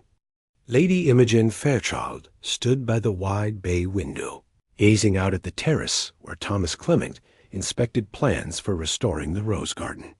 Across the room, Hercule Poirot's slender form caught the eye as he methodically adjusted his cufflinks and polished his cane. "Madame," Poirot said quietly, approaching Lady Imogen, "the time has come for me to take my leave." She turned, a mixture of gratitude and melancholy in her gaze. "You must rest, Monsieur Poirot," she replied. Gently, "But we understand it is not goodbye, merely au revoir." He offered a courteous bow. "Precisely. I shall embark by the morning train, but I'll carry Greystone's serenity in my heart." Hastings joined them, rolling a small suitcase across the polished floor. "It has been a privilege," he said to Thomas, who clasped Hastings' hand warmly. "Thank you for your guidance and steadfastness." Thomas shook his head. "No, thank you, Captain, for safeguarding Greystone until I could claim it." Mary placed a reassuring hand on her cousin's arm. "And thank you, Monsieur Poirot, for your little gray cells." Poirot's mustaches twitched in a faint smile. "It is you who showed courage, mademoiselle, by seeking truth despite the shadows." Lady Imogen escorted Poirot toward the front doors, where a small motor car awaited. The driver, Thompson, stood at attention. Before Poirot could climb in, Mary pressed into his hand a fresh parcel wrapped in ribbon. "A token of our gratitude," she said. Poirot unwrapped it to find a small silver model of Greystone Manor, crafted with exquisite detail. His eyes misted. "Madame, mademoiselle, this gift shall remind me of the home I helped heal." He placed the miniature in his inner pocket. "I am deeply honored." As the motor car's engine purred, Poirot stepped back to face the assembled party. "My friends," he began, voice soft yet confident, "remember that a house is more than stone and timber. It is built by the hearts of those who dwell within. You have all proven yourselves guardians of justice and compassion. Greystone Manor will flourish under your care." Lady Imogen's voice trembled slightly, We shall never forget your wisdom, Hercule." Poirot bowed once more, then clasped her gloved hand in Hastings' firmly gloved palm. The car pulled away, its headlights reflecting off the manicured gravel. Poirot sat upright inside, surveying the facade that had sheltered so many secrets. As the manor receded, he tipped his bowler hat in farewell. At the bend in the drive, he paused and looked back, catching Lady Imogen's raised hand and Thomas's proud nod. Then he turned forward into the road that led him back to London in his next case. Inside Greystone, the household resumed its rhythms. The butler oversaw the wine cellar, Mrs. Clement rehearsed new menus, and the gardeners prepared to plant the rose bushes anew. Mary and Thomas strolled through the East Wing gardens, planning flower beds to frame the windows where once secrets had lurked. Lady Imogen walked with Hastings to the library, where she placed the sealed letters and journals into glass display cases, ensuring future generations would learn of their family's hidden past. Later that afternoon, Lady Imogen and Thomas stood together on the terrace, watching the sun warm the ancient stones. She turned to him, offering a gentle smile. "My cousin," she said, "the legacy you inherit carries both privilege and duty. Promise me you will honor the lives that saved you." Thomas took her hand. "I do. Greystone shall remain a beacon of truth and compassion." Mary joined them, carrying the silver rattle and certificate. "I will look after these relics," she said. "They belong to all of us." They stood as a united family, the echo of the rattle's soft chime still alive in their hearts, died as evening fell. The manor's windows glowed warmly against the darkening sky. Lady Imogen led Thomas and Mary into the great hall, where a small fire crackled anew. Hastings raised a glass of champagne. To Greystone's future and to the bonds of family, forged in truth. They clinked glasses, laughter, and relief, mingling in the air. Outside, stars emerged over the turret, silent witnesses to a house reborn. High in his compartment on the London-bound train, Poirot reclined, the silver model of Greystone Manor resting on the seat beside him. His mind turned to new puzzles awaiting resolution, yet he felt a rare contentment. In distant England, a family reclaimed its heritage, and the little gray cells had served not only justice, but the healing of hearts. And that, Monsieur Poirot knew, was as satisfying as solving any mystery. Chapter 17. Echoes of Gratitude 6. Months had passed since Theodore Clement first set foot in Greystone Manor as its heir, and autumn's amber light bathed the sprawling grounds in a gentle glow.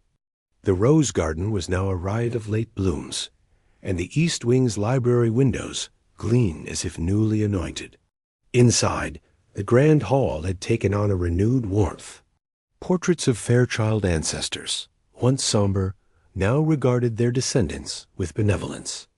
On this evening, Lady Imogen Fairchild, Thomas Clement, Mary Clement, and a handful of close friends gathered beneath the soaring arches to unveil a memorial plaque in honor of Eleanor, Clements, and Catherine O'Sullivan, two women whose courage had safeguarded a legacy dot at the base of the great marble staircase. Poirot stood among the guests, his little gray cells alight with satisfaction at a mystery so beautifully resolved. He wore a dark overcoat trimmed with fur, and his cane rested against the wall, ready but seldom needed. Hastings, now promoted to Greystone's resident adviser, stood at Poirot's side, offering quiet commentary on the evening's proceedings. A handful of villagers, and the surviving staff Mrs. Clement include, formed a respectful circle, while a single torch cast dancing patterns upon the flagstones. Lady Imogen stepped forward to speak. "This plaque commemorates not only those who bore our name, but those who risked everything to protect truth and compassion," she intoned, her voice clear in the hushed hall. She pulled a crimson cord, and the brass plaque glowed, "In memory of Eleanor Clements and Catherine O'Sullivan, guardians of the hidden heir, 1721. Applause rippled through the assembly, mingled with the soft rustle of autumn leaves stirred by a draft through the open doors as the crowd drifted toward. Refreshment tables laid with warm cider and spiced cakes. Poirot lingered beside the plaque.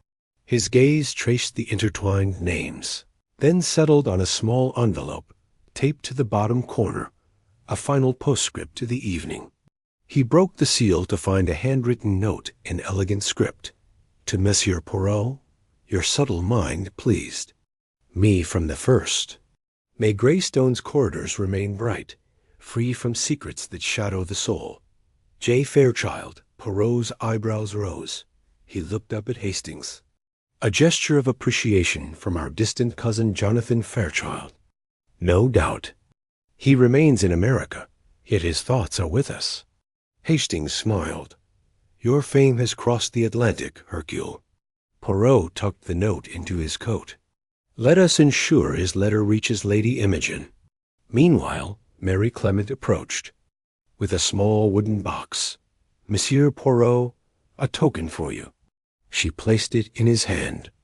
Inside lay a finely bound volume, a compilation of journal extracts, Eleanor's diary, Brother Donnelly's letters, Catherine's chronicles, published for future generations.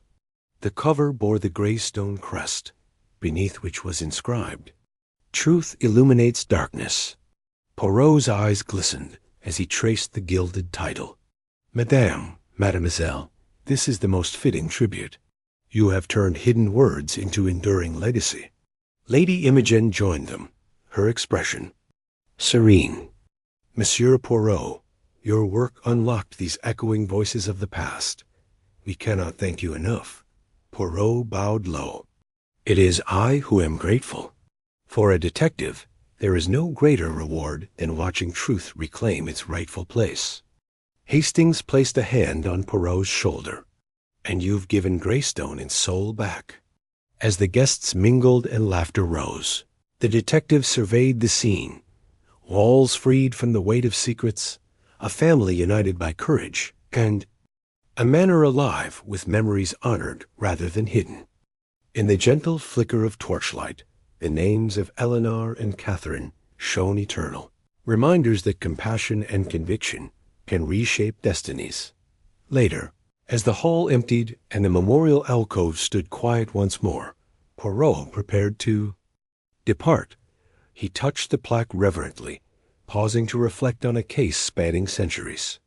Though his next adventure awaited him in London's gaslit streets, here at Greystone he had witnessed something rare, the healing power of truth itself.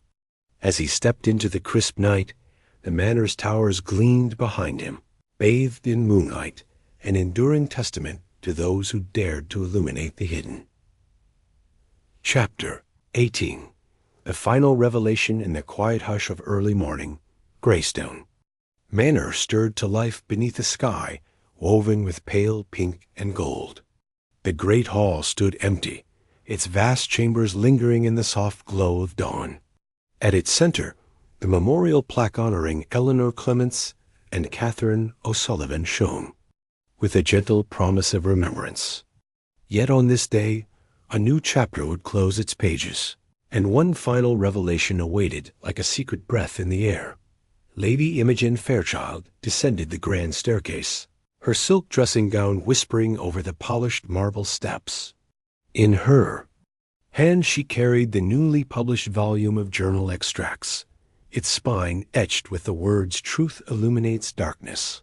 She paused on the landing to inhale the scent of rosewood mingled with spring's first hyacinths from the conservatory.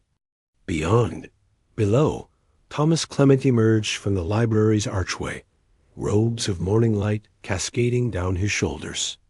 He moved with quiet purpose, his gaze fixed upon a small object cradled in his palm, a folded letter sealed with dark crimson wax. He offered it to Lady Imogen with a solemn nod. From Jonathan, he said softly, his cousin's name carried. Across the seas. She accepted the letter, breaking the seal with care. Inside lay a single sheet of vellum, its handwriting familiar yet transformed by distance. Dearest cousin Imogen, I write from Boston, where Greystone's tale has captured Menyards. May its stones stand firm and its halls echo with laughter once more. Enclosed is a token from our branch of the family, a keepsake that belonged to Theodore himself. With deepest esteem, Jonathan Fairchild. Folded within the letter was a small, tarnished locket. Lady Imogen. Opened it to find tiny portraits of Theodore as a boy, painted by his court guardian, and beneath them a lock of dark hair bound with ivory ribbon. Hastings and Mary emerged behind her, drawn by the rustle of paper. Their faces reflected awe and gentle reverence. His likeness, Mary whispered, painted centuries ago. Lady Imogen held the locket to her heart, and now returned. Thomas touched his cousin's hand. Greystone gathers its scattered pieces at last. They moved together to the great hall, where Poirot stood waiting by the hearth, his hat in hand, cane at his side. He smiled at the assembled family, though his eyes held a deeper gleam of satisfaction. "The final piece," he announced, "the portrait and hair of Theodore, symbols of the boy who journeyed from these stones into a world unknown, only to return in spirit." Lady Imogen placed the locket upon the oak table beside the silver. Rattle and certificate. Hastings lit the brazier, casting flickering light upon the artifacts that marked Greystone's hidden history. The assembled household, former servants, villagers, and close friends gathered in respectful silence. Poirot raised his voice just above a whisper. "My friends, every mystery must end, yet every ending births a new beginning. Today we honor the truth unearthed by courage, compassion, and the little gray cells of justice. May Greystone Manor forever stand as a beacon, reminding all who enter that secrets, once revealed, can heal the deepest wounds." Soft applause rippled through the hall. Lady Imogen turned to her guests, emotion shining in her eyes. "Thank you for standing by me, for believing in the power of truth. This manor, my home, belongs to every heart that loves it." Thomas stepped forward, addressing the servants. "Your loyalty now finds its greatest reward. A family unbroken, a history acknowledged, and a future bright with promise." Mary approached Poirot, offering him the bound volume. "For you, Monsieur Poirot, a testament to your work." He accepted it with a bow. "And for me, the greatest reward, seeing justice done and families restored." Outside, the morning breeze rippled through the gardens. The rose bushes, once hidden beneath ivy shadows, bloomed in radiant clusters. In the distance, church bells chimed, carrying their notes across rolling fields. Inside Greystone, laughter and conversation breathed life into corridors once heavy with silence. Later, as the sun climbed high, Lady Imogen led a small party through the east wing to the site of the original hidden alcove. They stood before the bookshelf, its secret mechanism now decommissioned. Together, they placed a commemorative plaque beside it. "Here lies the bookcase that concealed both secrets and salvation. Let this spot remind us that what is hidden need not be forgotten."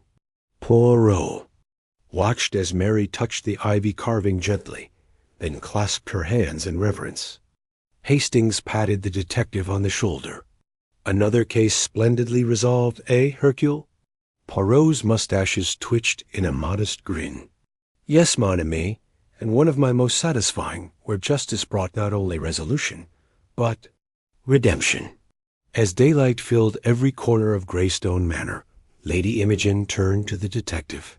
"Hercule Poirot, you have been a blessing to this house." He inclined his head. "And you have been a model of integrity, madame. May your lineage prosper in honesty and peace."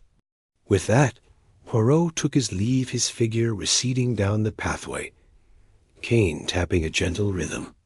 The family watched until he vanished among the sunlit hedges. Then, hand in hand, they returned to the manor's heart, ready to live in the light of the final revelation whose echoes would resonate through generations to come.